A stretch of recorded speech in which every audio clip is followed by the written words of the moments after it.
following is a hockey podcast out of Vancouver and Surrey, British Columbia. It'll only consist of a lot of puck talk and even more BS, or in actual words, banter and satire. Enjoy, and as always, go Canucks go. EA Sports, it's in the game, but the game is real life. I do think there's a world where a three-way trade between Carolina, Vancouver, and who knows who happens fairly soon.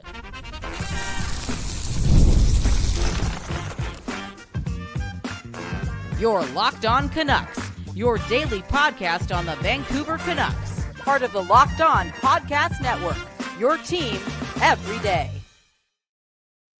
Hey, happy hump day and welcome to another episode of Locked On Canucks.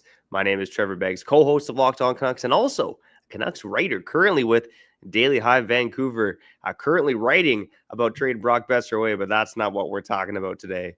We got to talk about one of the wildest theories I've heard, and it is a potential trade involving Elias Pettersson and Mikko Rantanen. Now, a one-for-one trade, that's really going on the borders of being far-fetched. And look, this is a wild idea in general, but is there a chance that there could be a three-way deal involving the Carolina Hurricanes and Vancouver Canucks? And it's funny, Kyle and I were talking about this yesterday, and lo and behold, Sportsnet just published an article.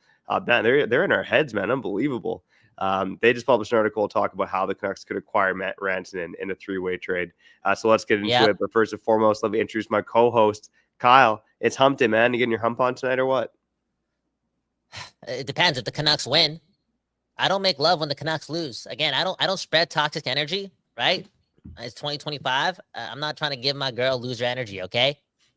Anyways, I don't think we're idiots for thinking about this yesterday. I don't think Sportsnet is full of idiots, okay, for publishing an article talking about it too, because this situation makes the most sense. Because Carolina still wants to, quote unquote, go all in. They still want to, they want to tell that locker room, tell that dressing room that, this year matters, next year matters. We're going all in. We want to win the cup. We've been competitive for a while. You can't just take Rantanen out of that lineup and not give them anything special. You just remove Nacich. And I know Pettersson sucks right now. Sorry, my bad. Okay, Pettersson has tendonitis right now. My bad. Confidentitis. I know. But they wanted him. They wanted him earlier. They've wanted him for like 14 months. And maybe their cop-out of, getting rid of Nacich and bringing in a rental for 2 weeks and Rantanen and then having to ship him out is somehow still bringing something fresh and new into that room. And that 1% chance, that 10% chance, that 40% chance that Pettersson, all he needs is a fresh start, right? To turn back into who he is. Maybe he doesn't like the smell of marijuana all over Vancouver, okay? Maybe it's getting into his head. Who knows? Anyways, I think they'd be willing to take that risk. And if you're Alvin and Rutherford, this is how you maximize, what you're getting in Pettersson. Straight up, you look at Carolina, they could be desperate. They trade Rantanen, they get assets for Rantanen. They use those assets to get Pettersson. But Vancouver may have some leverage in this type of negotiation, and they're like, give us what you got for Rantanen and give us something else. Give us a little bit more, and then we'll give you a future possible superstar for the next 7 to 8 years. So this could be a way for the Canucks to maximize it all. And Alvin, hey, you never know. It's Locked On Canucks. Maybe me and Alvin are friends. Maybe Trevor and Rutherford are friends. Trevor's a financial advisor for who? Hey, we keep our private lives private, all right? Anyways, this makes sense. Yeah, like I always say, we keep our private lives private, but we tell the listeners about our sex lives and the fact that our women left us for the girls. But some things do stay private. But this idea of Pettersson for Rantanen, a three-way deal, picking up a bit of steam, I would say. And again, interesting that Sportsnet today even just published an article about it. So, Kyle, they had two proposals. Let's get to the first one. Okay. I do think both of them are a little slanted towards being good for the Canucks, and I'm not sure if they're quite realistic. But let's get into the first deal. The first theorized trade from Sportsnet had the Carolina Hurricanes, and this involves the Hurricanes, the Sabres, and the Vancouver Canucks. The Hurricanes receive Alex Tuch with a 50% salary retention, the Canucks 2026 second rounder. Buffalo receives Elias Pettersson, and the Vancouver Canucks receive both Dylan Cousins and Mikko Rantanen. Therefore, solving, in quotations, their issue up the middle while also getting Rantanen as a rental. So just so we're recapping, Pettersson and a second round pick in 2026 traded away for Dylan Cousins and Mikko Rantanen. Look, this Raider, Ryan Dixon's not a Vancouver guy that I know of, but man, I feel like he had his Canucks boner going on there. Wow. So Buffalo would rather have essentially Alex Tuch than Elias Pettersson right now inserted into their lineup to provide that juice for them to win now, right? Like they don't have time for someone to figure it out. Even going into next season, obviously, like, again, there's a 60% chance that Pettersson's not Pettersson. There's a 40% chance that he is, like, as far as transforming back into his old self, right? So it's a risk. And in this trade proposal, it's like, yeah, Carolina likes Alex Tuch more than they like Elias Pettersson. Oh, have the mighty have fallen? Is that the quote? Like, yeah, that is the quote. And it's interesting, Kyle, because I think that obviously Pettersson's reputation has been damaged around the league, but if there's one team that likes Elias Pettersson, it's the Carolina Hurricanes, both from everything we've heard. Yeah, dude. I hate that trade proposal. I think that's garbage. I think Sportsnet's got to edit that and delete that one out of there because honestly, that's bad.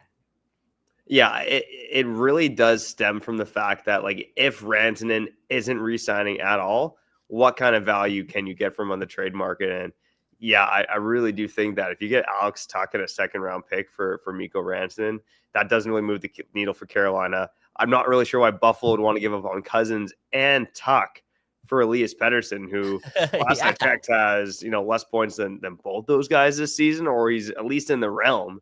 Okay. So I'm not sure. Like, it makes a lot of sense for the Canucks. Like, sure, let's get Cousins and Rantanen in here for Pettersson in a second-round pick. But for the other two teams, I don't really see it making much sense at all. Yeah. Whoever wrote this article, did you say his name already? Please tell me you did say his Ryan name. Dixon. Okay, well, hold. Okay, why you got to say his name again? Oh, sorry. Like, come on, let's leave this guy alone because I think he made a typo or something. Anyways, what's the second offer? All right, let's get to the second offer. And this trade involves the Carolina Hurricanes, the New York Islanders, and the Vancouver Canucks. And this one arguably is even wilder. So this one has the Carolina Hurricanes receiving Brock Besser and Brock Nelson, both with 50% salary retention, so becoming the home of the Brocks in the NHL. The Vancouver Canucks receive Noah Dobson and Mikko Rantanen, and the Islanders receive both Elias Pettersson and Tom Willander. So from the Canucks perspective, you're giving up Pettersson, Besser, and Willander for Dobson and Rantanen. Okay, you know what? We gotta cut this episode, man. We gotta cut it. Okay, we can't talk about these trade proposals anymore because we're gonna sound like idiots, and I don't want to spend time with like absolute buffoonery. These things don't, like, honestly speaking, for this guy to write for Sportsnet and like be the face of like this movement of this three-way possibly happening is, I'm sorry, that like he didn't do it justice. Because I think the way that I'm talking about it and possibly you makes more sense. Carolina ends up with Elias Pettersson. Okay, they end up with Elias Pettersson. Mikko Rantanen goes somewhere else, and the Canucks ultimately act as a broker to the deal because Elias Pettersson's value has quote unquote dropped, and maybe it is like a couple first round picks. Who knows? Like one from who knows? I don't know. Carolina still has their first. Maybe they can get another first from whoever they trade Rantanen to. You know what I'm saying? And that's what kind of happens. So again, Carolina, in my opinion, they take Elias Pettersson. They take the chance that this year in the playoffs he could still find his game and help that core out, but in the long run, they still got a piece because they have, in my opinion, they have lost so much great talent over the last 13 to 14 months. For real, they have. For them to like take it in those two cases, it's like they're still getting rentals, right? Like other than Alex Tuch, but it's like that's not good enough. They gotta like replace it with grand slam ability. And Pettersson, again, there's a 40% chance that guy does come back to life if there's a new change of scenery. And if I'm Carolina, if there's a three-way trade involving, again, Vancouver, it's like, I'm keeping Pettersson. We're sending Rantanen somewhere else, and Vancouver's acting as a broker.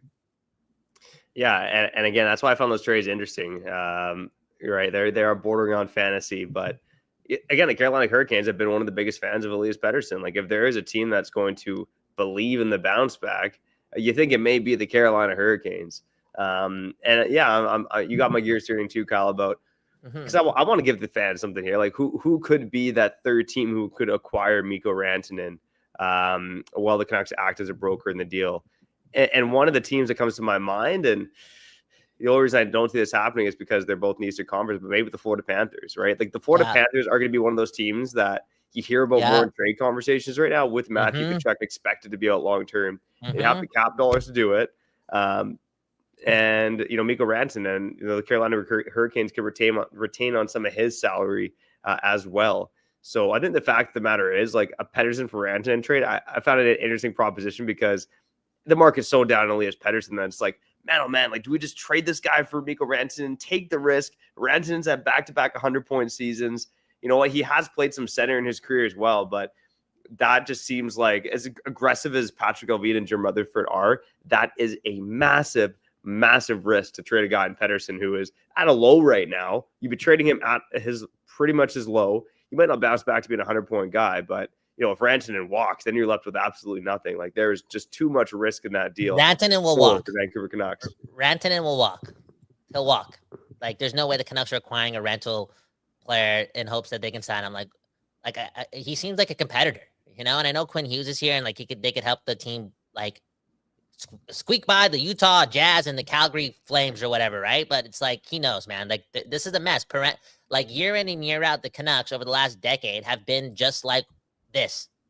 They've been chaotic. They've been mediocre. They've been, 9th, 10th, 11th. This is like history over the last 10 years says that that's their Canucks, with Hughes or not.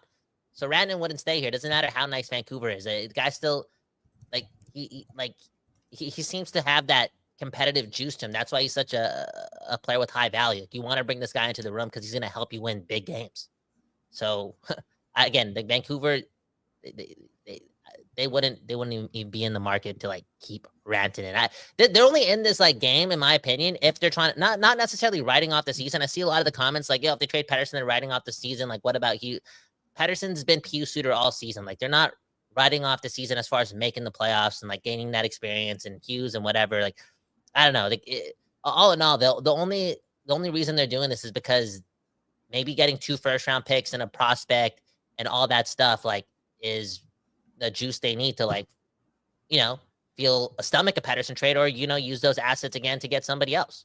I don't know, because what's Pettersson's value? It's dropped so much, even from 30 days ago, where it was like Bowen Byram and Dylan Cousins. Like, that's not good enough to like, dude.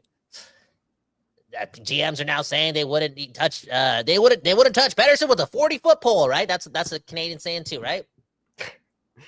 Yeah, man, oh man. I mean, Kyle, to your point about trading Pettersson and throwing the season away, look, the Canucks almost beat the Edmonton Oilers last year without Elias Pettersson in the lineup. Oh, wait, he was in the lineup, but he wasn't really in the lineup for your Vancouver Canucks. So, again, crazy things can happen. I think that's why we're talking about a crazy potential trade today. But, Kyle, I would agree with you. I think what makes most sense is the Canucks being a potential broker in a deal.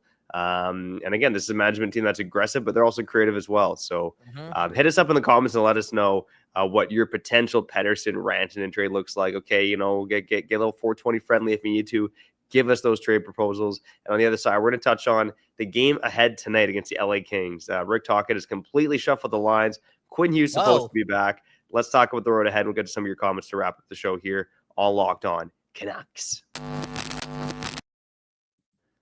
All right, we just got to pause for a little commercial break here and tell you about Indeed. You just realized your business needed to hire someone yesterday. How can you find amazing candidates fast? It's easy peasy lemon squeezy. Just use Indeed. When it comes to hiring, Indeed is all you need. Stop struggling to get your job post seen on other sites, because Indeed's sponsored jobs puts your post at the top of the page and helps you reach the right candidates faster. With my business, okay, with my team, I've been in that spot where you need that right hire like yesterday. The pressure's on like Donkey Kong, and every day with the right person is a setback. That's exactly what Indeed's sponsored jobs come in handy. They make sure your post is seen by the right candidates right now. Now you can speed up your hiring process with the $75 sponsored job credit. Just go to Indeed.com/lockedon right now and support our show by saying you heard about Indeed on this very podcast, Locked On Canucks. Terms and conditions apply. Hiring, Indeed, is all you need.